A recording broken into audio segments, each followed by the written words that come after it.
You know what's funny? I didn't think this movie would have scored top percentages in the ratings, but I ate it up as a kid. A 17-year-old kid. But it still holds a place in my heart even if it's considered a guilty pleasure. And for that reason, it's being added to my library. So let's press start and get to the lore already. The release of Crank was pivotal to the success of writer-director duo Mark Neveldine and Brian Taylor. The filming style was such a breath of fresh air that they immediately started getting recognized in Hollywood. And not only that, but they seemingly got free reign to work on whatever they wanted with whoever they wanted. To their surprise, Crank was pushed for a sequel and they were also given the opportunity to work on their next movie. This became Game. So what is Game? Well, in a 2007 article, IGN quotes The Hollywood Reporter stating that Game will be a high-concept thriller that takes place in the near future when mind control technology has taken society by storm. In this dystopian world, the ultimate online simulation environment is humans remote controlling other humans in mass-scale multiplayer online gaming. What the hell does that even mean? This 30-second elevator pitch got me confused even after I've seen the movie. But I wasn't the only one either. The game's script used gaming terms that were confusing the Hollywood types. I imagine basic terms like HUD or FPS were the issue. Heck, maybe even 360 no-scope or 1v1 on Rust was written in the script. They needed help. Luckily, they brought in the producer who verbally sold The Matrix to WB to break down if Game had potential. Wow.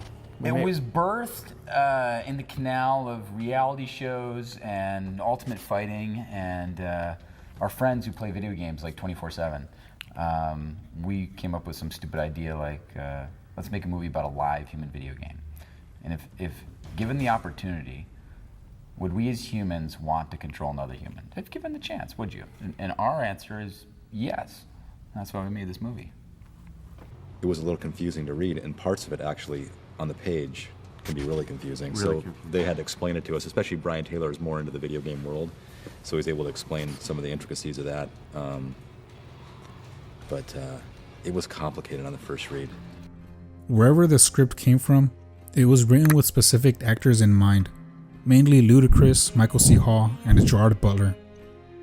Ludacris had taken note of Crank and wanted to work with the up-and-coming directors, going as far as reaching out to them and requesting a role for the next project. They of course gave him the role of the Humans leader. Meanwhile, Michael C. Hall was handpicked for the role of Ken Castle, to which he accepted. It's of no surprise either, considering that at the time Dexter was on everybody's mind. Lastly, the lead role. As it turns out, Gerard Butler and the directors had worked on a short film together and they wanted to work again. And here's where it gets crazy. You ready for this? Gerard Butler was a runner-up actor to take on the role of Chef Chelios in Crank. That of course went to Jason Statham. So Gerard and Jason were both the number 1 and number 2 picks for Crank, and they later went on to star in a movie set in the near future where they're both falsely imprisoned and they have to win a specific number of rounds of a deadly multiplayer game that is broadcast worldwide. Oh, and they're also supported by an actor from the Fast and the Furious franchise. There's plenty more similarities. If you can think of them, comment below. The script ended up changing names a couple of times during its development. It started off as Game, which then became Citizen Gamer, and finally was released as Gamer. With the script set and actors cast, production moved forward. Gerard Butler speared his adversaries as King Leonidas in 300. Now he takes his warrior cry to the future in the upcoming action thriller Gamer. The movie was released on September 4th, 2009, and spoiler alert, it was a box office bomb. In its opening weekend, it debuted 4th in the box office. 4th! The rankings for that weekend were The Final Destination coming in at 1st, Inglourious Basterds in 2nd, All About Steve in 3rd, and Gamer in 4th place with an opening of $9 million. Yikes. Financially, it had a budget of $50 million and it brought in a total of $40 million. You can do the easy math on those losses. The $40 million earned is evenly divided between $20 million domestically and $20 million internationally. The movie has a 95-minute runtime. It falls under the action, sci-fi, and thriller genres with an R rating for frenetic sequences of strong, brutal violence throughout, sexual content, nudity, and language. Critically speaking, IMDb has it rated at 5.7 out of 10, Metacritic at a low 27, and Letterboxd at a 2.4 out of 5. On Rotten Tomatoes, the critics have it at a 30% and the audience at a 39%. Wow.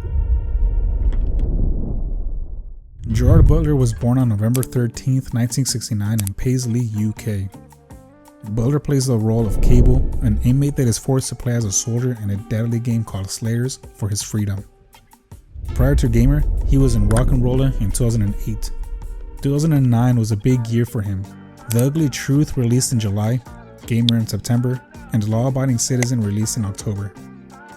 Michael C. Hall was born on February 1st, 1972 in Raleigh, North Carolina. Hall plays the role of antagonist Ken Castle, the creator of nanites that are able to make mind control and ultimately Slayers possible. Prior to Gamer, he was in Paycheck in 2003, Bereft in 2004. After Gamer, he was in Peep World in 2010 and The Troubled with Bliss in 2011.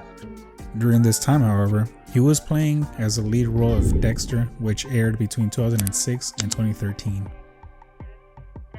Directors Mark Neveldine and Brian Taylor met during an indie film shoot where they realized their skills complemented each other. They finessed their way to directing Crank in 2006, followed by its sequel Crank High Voltage in April 2009. In September of that year, we saw and already discussed Gamer. Afterwards, in 2011, they directed the Ghost Rider sequel, Ghost Rider Spirit of Vengeance. This was the last movie they directed together. Neveldine's next solo project was The Vatican Tapes in 2015, and Brian's solo movie was 2017's Mom and Dad. Finally, to round up the cast, we have Amber Valletta, Ludacris, Terry Crews, Logan Lerman, John Leguizamo, and Keith David. Thank you for sticking around this long. Feel free to browse around the catalog of uploads in my channel to learn more about your favorite movies. Thank you. If I do this, it doesn't have to be in this scene, but it could be in there.